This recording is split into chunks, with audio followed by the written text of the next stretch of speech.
What's the deal, YouTube? I'm back at y'all with another one with Bankstar 2200 TV, and that's me. And today, I'll be coming at y'all with a prison story when I was in the Riot and how it all went down and how it unfolded and how it carried over for a while, for like 6 months. So, it was this black northerner.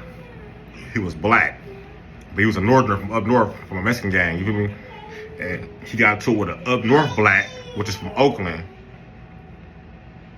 He a black, you know what I'm saying? They got into it, whatever. They got into it and all that stuff. And then I guess it was about 9:50 or something like that, you know, in prison. In county jail, it's 10 to 10. So program starts at 10 in the morning and it ends at 10 at night. So for those who don't know, so that's what 10 to 10 mean. So 10 o'clock at night is silence. You don't hear nothing. Everybody turn their TV down. Everybody turn their radios down. Respect. 10 o'clock in the morning is jumping. Radio is loud. Everybody running around. You know what I'm saying? That's how prison get down. But they was over there on, I was in dorm 9, so they was over there like a 31 or something like that. And I forgot the black dude's name. That was a northerner. But I remember the black dude's name from Oakland, Squirrel. He was a cool nigga. I ended up was with him in the hole eventually because I ended up going to the hole for that incident later on. You know what I'm saying? So later on, I guess one night, that incident happened over there in that dorm. And it was only like 4 northerners over there. It was only 4 north days. And it was like 10 blacks. They got swallowed. And the dude, Youngster, or his name was Youngster, yeah. The black dude name, he was Youngster. And he was from Northern California. He was from a northern gang. And he got beat so bad, he had blood on his brain. Like they tore him up real bad. He was in the hospital for a while. But I ended up running into him later on. And I'm gonna tell you our counter later on and all that, you know what I'm saying? So it went up over there in that dorm. And it was probably like around 10 o'clock at night. Like I said, it was close to 10 to 10. And you can see the white flag coming out the window. It was over there getting beat. It was over there beating on them dudes. If you see the police go over there, the Allen go over there, you know what I'm saying? People was over there bleeding. You know what I'm saying? So we over there in our dorm, but we in a dorm with Southsiders. So they had a yard split. So they have some dorms for Southsiders and some dorms for Northerners. They don't live together. So you have certain dorms that's for Southsiders, and you have certain dorms that's for Northerners.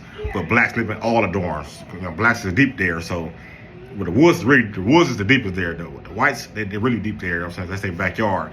It's hundreds of them. But after them, it's us. Then the Southerners and the Northerners, you know what I'm saying? Where the Northerners were deep there too. You know what I'm saying? And it was grimy and they had way around, you know what I'm saying, to get your ass. You know what I'm saying? That's how they got us. So we didn't get us, but that's how they attacked us. You know what I'm saying? We told their ass up out there on the yard, but they attacked us though, and they had a strategy and they had a plan how they was set up on the yard and security. But I knew the security because, like I said, I've been doing time with Northerners from Soledad on down through my prison terms. You know what I'm saying? So I know how Northerners get down. They usually come outside and they get in one area and then they break off. But this day, they didn't get in one area first and then break off. They just broke off. Like, they would just some over here, some over there. I'm like, man, what's going on? Hold on. You know, I studied this shit. You know what I'm saying? I made sure my safety was good. So I'm looking. I'm like, something don't seem right. So I tell the homie Sammy.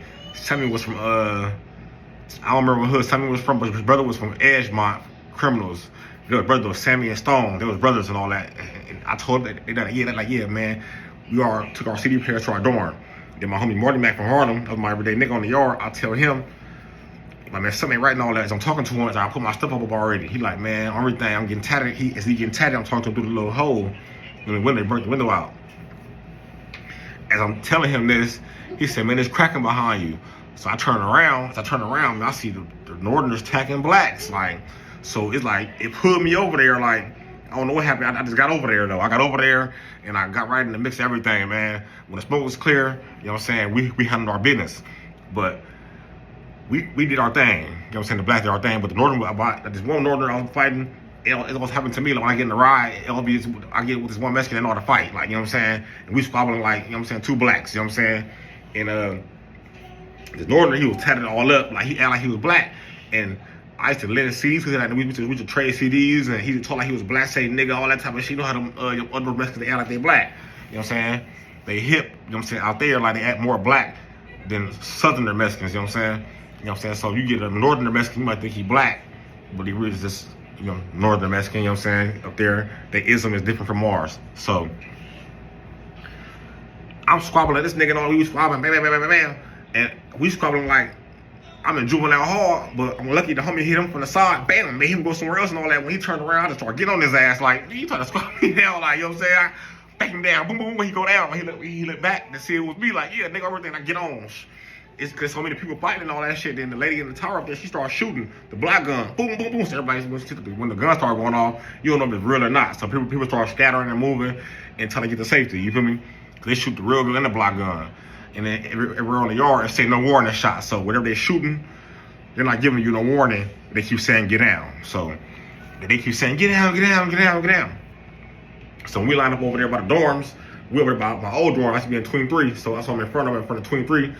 That's what I got down that because I know a lot of people in 23. So in case I need to do it, whatever, get anything off me, I just give it to them, whatever. And if I didn't have to know what I'm saying, I just get where I know. You know what I'm saying? And so we see these besties running across the yard, like 4 of them running across the yard. They running across the yard on full speed. They run across the yard on full speed, and they run to the way pal where this one black guy that sit on the way, he stayed there and all that, but they hit him with the lock and sock, bunch of shit all down. We all go to the hole. I get pointed out, everybody get pointed out, we all go to the hole. But it didn't just stop there though. While I'm in the hole, people were still coming to the hole. So they doing the test run. So a person they call a test run. When you have a ride with another race, they would let like 5 blacks out and 5 northerners out and see what's gonna happen. And every time they did that, it went up again. So that happened for like 9-8 months on Cascade Yard. Cascade Yard was at war with the blacks and northerners, was at war, you know what I'm saying, for like 9 months. I ended up going to Lassing Yard, the 3 yard, and I run to Youngster. The black dude still got the same bop through everything, you know what I'm saying, but he was a little more humble, a little turned down all that. I think he was because you try to tell the motherfucker to turn the TV down at 950 and all that, and he ain't even in your race. He a racing all that, but he not in your car. You know what I'm saying? Prison go by cars, so you can't tell no black. If you a northern, you can't tell no black nothing. A nigga gonna bug up on you. Nigga trip, nigga right there and there. He gonna tweak out. It's just what it is. And that's goes for anybody. Like, you know what I'm saying? If another race tell anybody in prison, I don't give a fuck if you're Mexican, Hispanic, whatever. If you tell another race tell you something, you're gonna tell your people, so you're gonna make it a thing. It's gonna be a huddle up, and they're gonna make it a big old thing. That's just how prison is. You know what I'm saying? So always keep respectful when you're in prison. I ain't advising you to go there and all that. Just for the youth. I ain't advising you to go there. If you go there though, you just make sure everything. You ain't go for no bullshit cases, no shit like that, because they will get you. Don't do no shit a long time ago and all that. And you touching kids a long time ago, and you played the game a long time ago and try to go to prison later on. Like they ain't gonna find out. They're gonna find out because it's on your paperwork. The paperwork they go into prison is gonna have all your cases on there from when you was a kid on to that point. So don't do no tricky shit. Try to slide like that. Like I ran to yesterday, he like, yeah, man, what's up, Banks fool, man, all that shit. I said, yeah, man, everything, man. You shouldn't have told that nigga. You know what I'm saying? I seen Squirrel in the hole. He said, I was back there with him, we ended up getting cool. You know what I'm saying? Cause I knew Shaft. He was a northerner. I used to do business with Shaft, Bad Boy. There's a few niggas over there that I do business with. You know what I'm saying? But a lot of them niggas have my CDs still. When we had got a ride and shit, I never got my CDs back. I lost my shit and all that type of shit. But you know, that's a part of the game, man. Make sure you like, comment, subscribe to this channel, and I'm out, man. And that's my story right there when I was at Susanville, when the blacks and the northerners had a ride over Squirrel and Youngster, 2 North inmates. But it trickled down to all the inmates. So be careful, be aware.